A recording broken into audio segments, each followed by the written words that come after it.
আসলে আমি যখন ছোট ছিলাম তখন আমার বাবা মা আমাকে এই নদীতে আসতে দিত না, যে খোকা তুমি এই নদীতে তলিয়ে যাবে। আজকে কিন্তু আমি নদীর মাঝখানে দাঁড়িয়ে আছি, বরঞ্চ আমি এখন এই নদী সাঁতরিয়ে পার হব, কিন্তু আমি নদীতে ডুববো না বা নদীতে তলিয়ে যাব না, এরকম একটা পরিস্থিতি হয়ে গেছে। তার মানুষ যখন বড় হয়ে যায়, আস্তে আস্তে যখন বড় হয়, তখন মানুষের পরিপাটিটা অনেক সুন্দর হয় বা তা সে বুঝতে শেখে। যখন ছোট ছিলাম আমার বাবা মা আমাকে আসতে দেয় না এই নদীর পারে, যাতে আমি তলিয়ে যাই।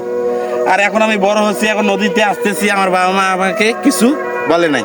তাই আমি আপনাদেরকে এই কথাটাই বুঝাইলাম যে বাবা মা যখন আপনাকে ছোট থেকে শাসন দিয়ে বা আদর সোহাগ দিয়ে যে আপনাকে বড় করে, এবং আপনি বড় হয়ে সেই বাবা মাকে আপনি বৃদ্ধাশ্রমে রেখে আসেন, তাহলে আপনি কোন ছেলে মেয়ে আপনারা? আপনার বউয়ের কথায় আপনি আপনার বাবা মাকে আপনারা বৃদ্ধাশ্রমে রেখে এসেছেন, আর আপনারা ফেসবুকে বড় বড় স্ট্যাটাস দেন। তাহলে আপনার ভদ্রতার মাঝখানে শয়তানের রূপ নিয়ে আপনি বেঁচে আছেন। এ দুনিয়াতে কখনো বাবা মাকে কষ্ট দেওয়া যাবে না, কারণ বাবা মা আপনাকে অনেক লালন পালন করে আপনাকে মানুষ করেছে। আপনাকে যেমন আপনার বাবা মা ছোটোবেলায় আপনাকে লালন পালন করে মানুষ করেছে, বৃদ্ধা বয়সে আপনার উচিত আপনার বাবা মার প্রতি আপনার খেয়াল রাখা।